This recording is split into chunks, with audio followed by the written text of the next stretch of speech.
The following are properties, original work, creations, and ideas of Kelebogile Sehoa.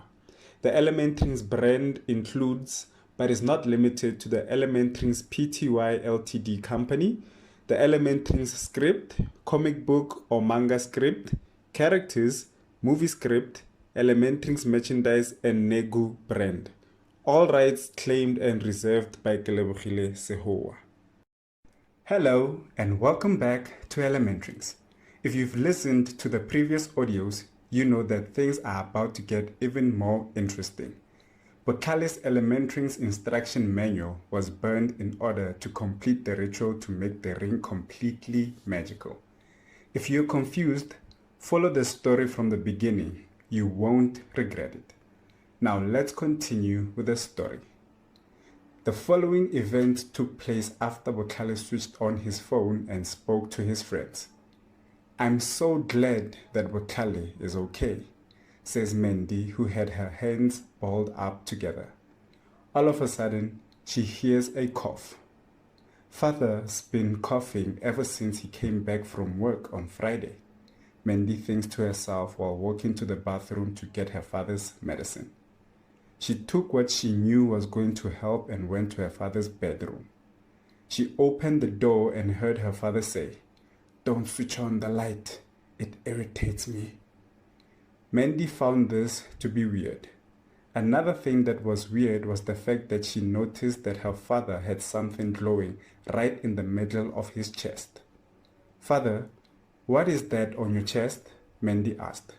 Her father replied, "Don't worry about it. It's going to help me heal quicker. Just put the medication on the nightstand and close the door. Thanks, my baby girl." Mandy did as her father asked and left. She closed the door and stood right at its foot and thought, "I hope that thing really does help you, Dad." Mandy then went to make another phone call.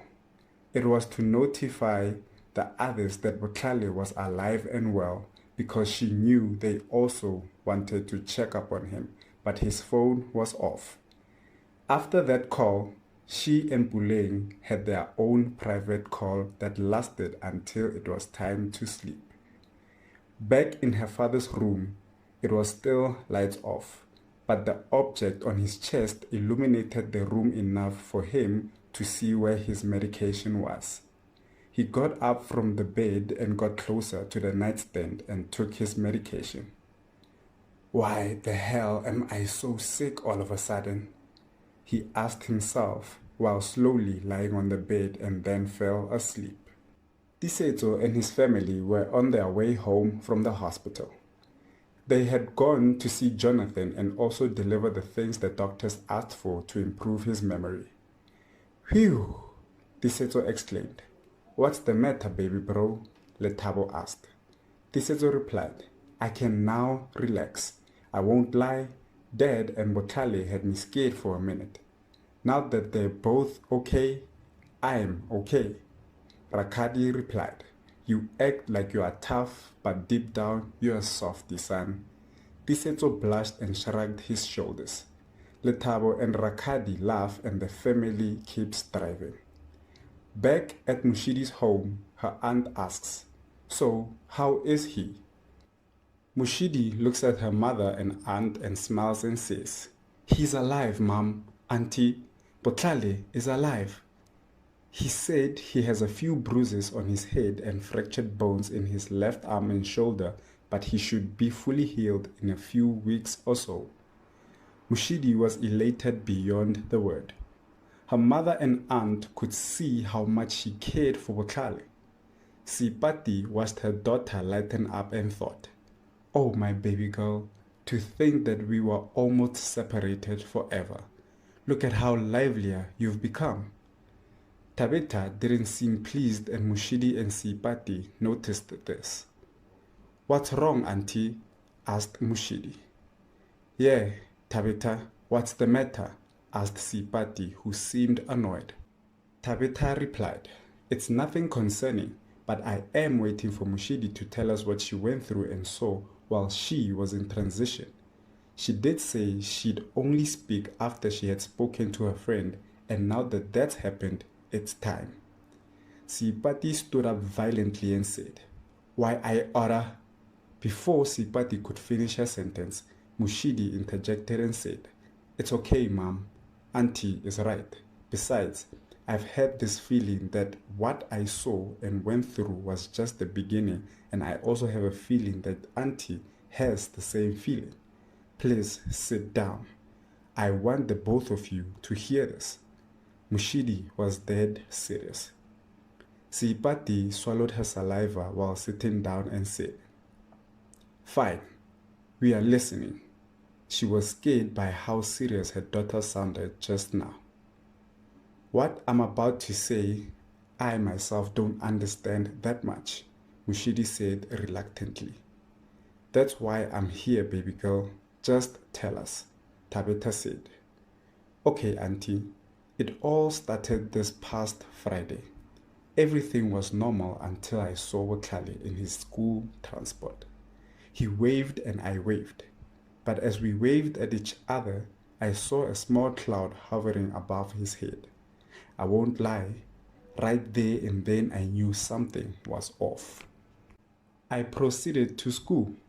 It felt as if minutes had gone by, but it was only seconds that had passed. Mr. Zakes held me on the shoulder and told me he greeted me several times, but I didn't respond. To be honest, everything stopped existing after seeing the cloud on Bukhali. Mr. Zakes also noticed that something was off with me and asked if I was okay. I replied, "To be honest, I'm not okay. I have this feeling I can't explain. All I can say is that a dark cloud has recently formed around Botlhale and I fear it will only grow from here on out. Please do everything in your power to protect him at all costs. We might not be best friends, but he is my realest friend and I care about him." I then turned around and came back home. I knew I wanted to sleep, which I did, hoping that the feeling I had would go away. As I was asleep, the cloud got bigger and bigger. Botlhale was tormented by everything that resembles bad. This included him falling off a cliff, to being inside a crashing mode of transportation, to him falling sick. But there was one instance that was worse, and that's the storm and violent weather he experienced due to this cloud. I'm sorry to say this, but death could have been better than experiencing all those things at once. Sipati's tears ran down her face after hearing what Mushidi just said. She stood up and said, "How could you say something so horrible about your own friend?" She then ran to the bathroom. "Is that everything?" Tabitha asked. "Yes, Auntie, that's everything," Mushidi replied. Tabitha stood up from her seat and said, "Okay, my dear, let me go calm your mother down."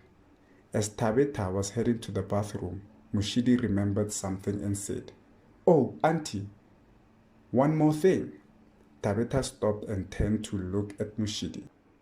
When I finally woke up, my room was filled with water and there was a water creature that disappeared when the water eventually disappeared. This shocked Tabitha. And that's the end of the 35th release. As you all heard, Mandy's father has a glowing orb with healing abilities. Mandy informed their classmates that Botlhale is alive and well. Tisetso feels that he can now relax because his father and best friend are out of harm's way. Mushidi explained what she saw and experienced during her transition. What she said at the end gave her aunt Tabitha the shock of her life. Thanks for the support and bye for now.